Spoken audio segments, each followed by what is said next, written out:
Vamos continuar então nossos estudos. Nós vamos começar hoje o conteúdo relativo a equilíbrio químico.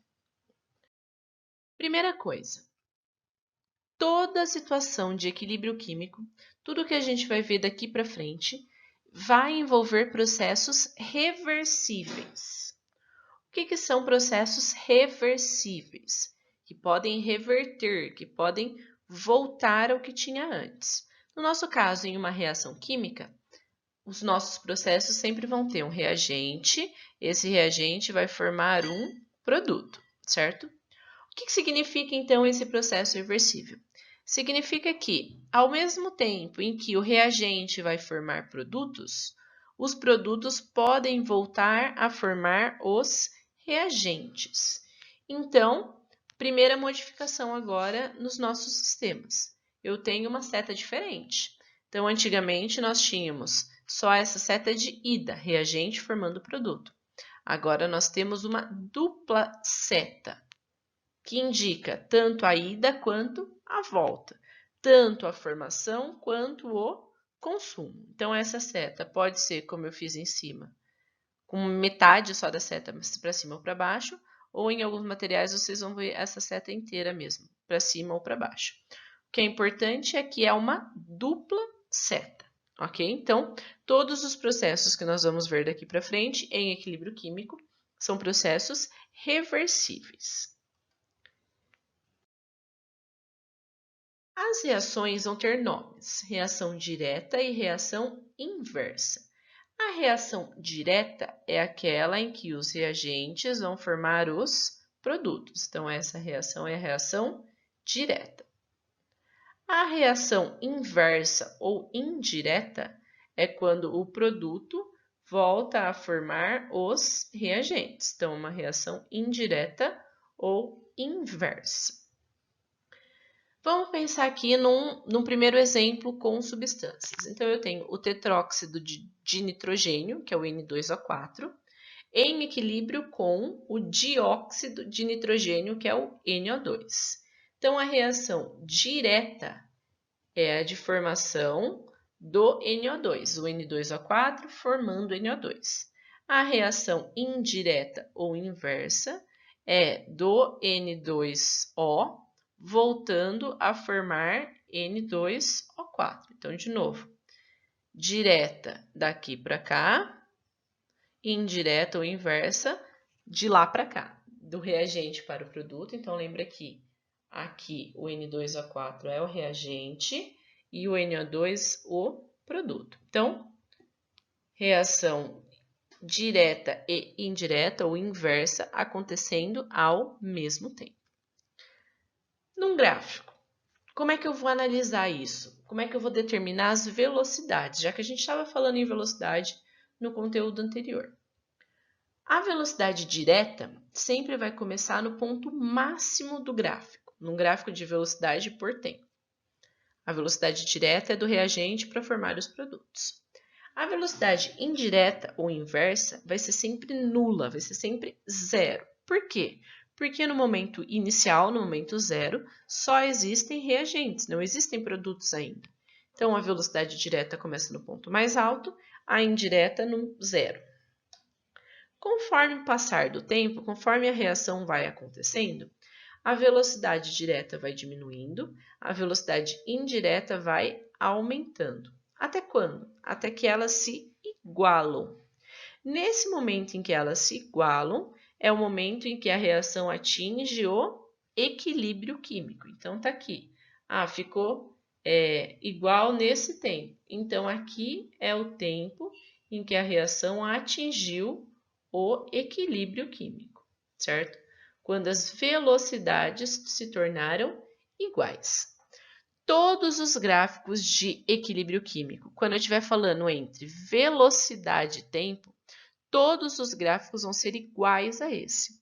A velocidade direta vai diminuir, a velocidade indireta vai aumentar até que elas se igualem. Então, todo gráfico de velocidade por tempo é igual a esse.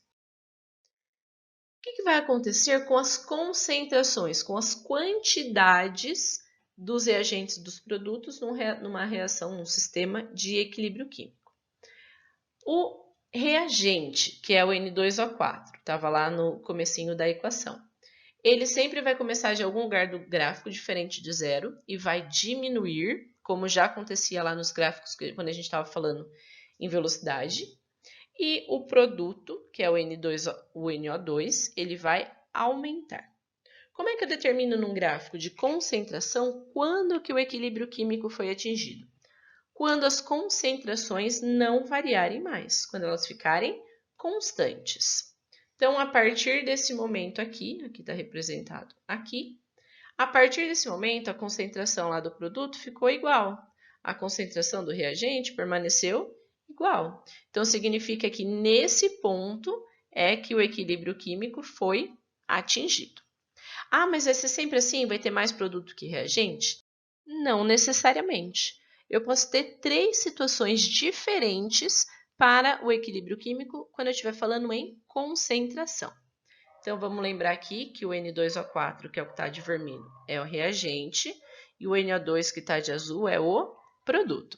Então, no primeiro gráfico, eu tenho o quê? Mais reagente do que produto formado. Tem problema? Não.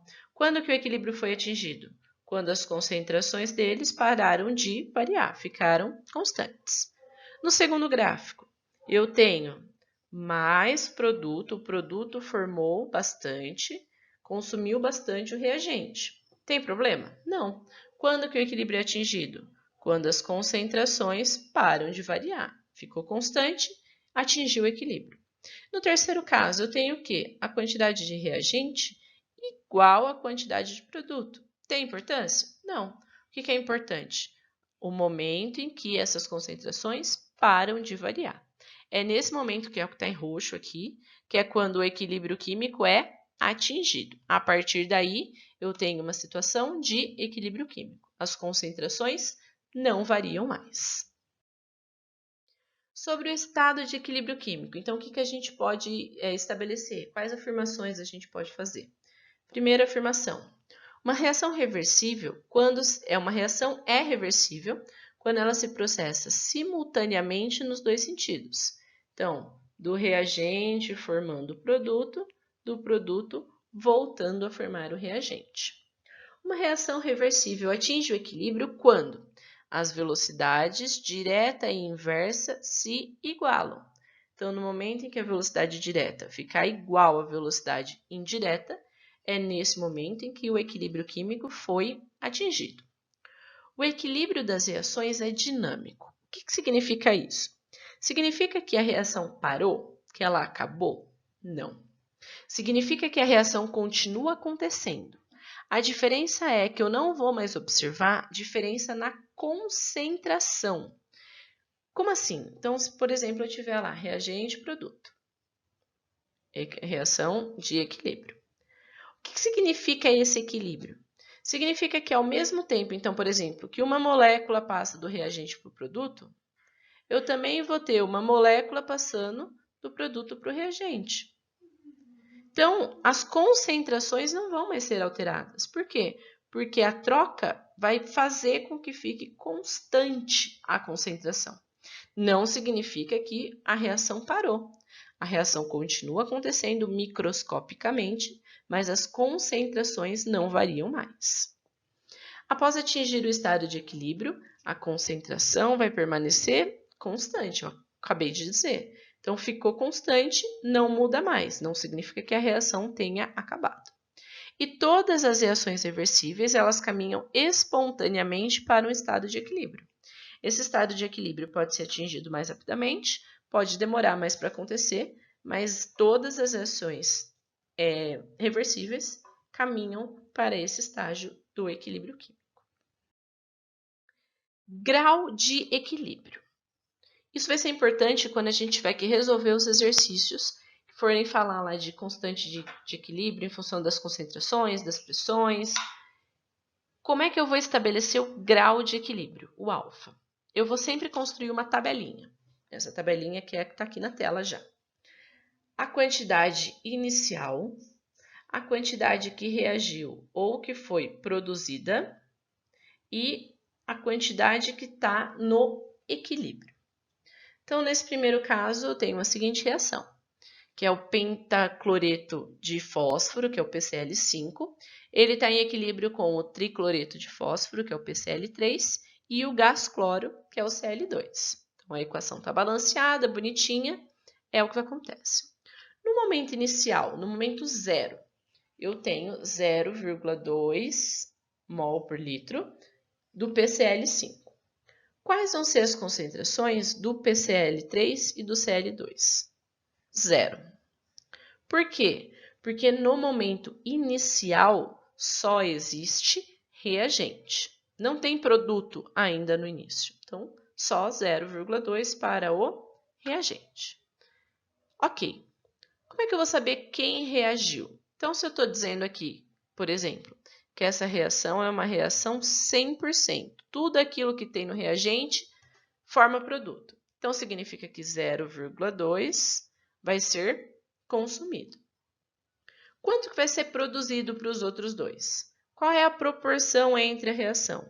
1 para 1 para 1. Por quê? Porque no balanceamento, esses são os coeficientes estequiométricos. Então, significa que se consumiu 0,2 do reagente, vai produzir 0,2 para cada um dos produtos, certo?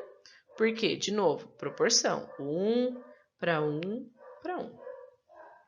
Quanto que tem no equilíbrio? Quanto que tem no final? Eu vou subtrair a quantidade que reagiu ou foi produzida do início. Então, 0,2 menos 0,2, 0. Isso para o reagente. Então, desse lado aqui é o reagente. E para o produto? Para o produto eu vou somar. Por quê? Porque foi produzido. Então, aqui era negativo. Esses dois são produzidos, são positivos. Então, aqui 0,2, 0,2. Ok? Beleza? Tá. E se eu disser que isso não é um equilíbrio? Pensa aí. Aonde que está escrito ou que indício eu posso tirar de que isso não é um equilíbrio químico? Primeira coisa, se isso for uma reação 100%, não vai ter equilíbrio químico. Por quê? Porque todo reagente foi consumido. Para ter um equilíbrio químico, isso não pode acontecer. Tem que continuar coexistindo reagentes e produtos. Então, todo exercício que a gente for fazer de grau de equilíbrio, a reação nunca vai ser 100%. Por quê? Se for 100%, não é equilíbrio, certo? Então, não é equilíbrio. Equilíbrio sempre vai ser menor que 100%. Por quê? Porque no equilíbrio vão coexistem reagentes e produtos. Os dois têm que estar presentes na hora do equilíbrio. Ok, então já entendi como faz a tabela. Vamos pensar a tabela, então, agora no caso real de equilíbrio. Seria essa reação com rendimento de 40%. Vamos pensar de novo lá na proporção. A proporção é tudo 1 para 1 para 1. Início. No início eu só tenho reagente. Os produtos não. Então, significa que é 0 e 0. Quanto que vai reagir? 40%. Quanto que é 40% de 0,2? 0,08. Então, isso foi consumido, reagiu, perdeu essa quantidade. Quanto que foi formado nos produtos? A proporção é 1 para 1, então 0,08, 0,08. Por que mais? Porque foi produzido, foi formado. E no equilíbrio? Quanto vai ter no equilíbrio para o reagente? 0,2 menos 0,08, que vai dar 0,12. Quanto que vai ter para o PCl3? 0,08 e para o Cl2, 0,08. Então, essas são as quantidades no equilíbrio. Quando a gente tiver que calcular coisas sobre equilíbrio, é esse valor que a gente vai usar, sempre do equilíbrio. Vamos para mais um exemplo, para ficar mais claro? Gás nitrogênio mais gás oxigênio formando 2 mols de monóxido de monóxido de nitrogênio gasoso. Qual é o rendimento dessa reação? 60%. Então, 60% só é que vai dar origem ao produto. No início, eu tenho 0,3 de nitrogênio, 0,2 de oxigênio, 0 do monóxido de nitrogênio. Por que 0? Porque no início não tem produto. Então, lembra lá, reagentes, produto. Ok. O que eu tenho que pensar aqui? Na proporção. 1 mol de nitrogênio para 1 mol de oxigênio, formando 2 mols de monóxido. Qual é a primeira questão que eu preciso pensar? A proporção é 1 para 1. É 0,3 para 0,2? Não. Eu tenho um reagente que está em excesso, está numa quantidade além daquela quantidade que eu preciso. Qual é esse reagente em excesso? O nitrogênio. Porque se é 1 para 1, aqui é 0,2, aqui deveria ter quanto? 0,2. Não 0,3. Então, eu vou ter 0,2 só reagindo. 60% de 0,2. 60% de 0,2 é 0,12. 1 para 1, então 0,12. Consumiu 0,12. Quanto formou? Formou 0,24. Então, mais 0,24. Por que 0,24? A proporção não é 1 para 2? Então, de 0,12, o dobro, 0,24. Quanto que eu tenho no final? 0,3 menos 0,12. Então, eu tenho 0,18 para o nitrogênio, 0,08 para o gás oxigênio, 0,24 para o monóxido de nitrogênio. Então, essas são as situações no equilíbrio, certo? Terceiro exemplo. Nitrogênio mais 3 mols de hidrogênio, formando 2 mols de amônia, rendimento da reação de 50%. Qual é a proporção? 1 para 3 para 2. Ok. Início, 0 para o produto. Então, produto, início, 0. Está na quantidade estequiométrica, na quantidade correta? Seria 1 para 3. 0,3 para 3 vezes isso deveria ter 0,9. Tem 0,9? Não, tem 0,6. Tem uma quantidade menor do que eu precisaria. Se tem uma quantidade menor do que eu precisaria, ele é o reagente limitante. É ele que eu vou usar. Lembra lá que sempre é o reagente limitante. Então, 0,6. Aqui, quanto que eu preciso, então? Se é 1 para 3. 3 é 0,6, 1 é 0,2. Isso é a quantidade que poderia reagir. Só que não vai reagir tudo isso. Vai reagir quanto? 50%. Quanto que é 50% de 0,2? 0,1. Quanto que é 50% de 0,6? 0,3. Foi consumido 0,3. Quanto que produziu?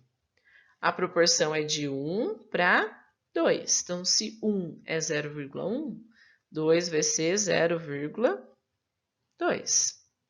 Quanto vai ter no final?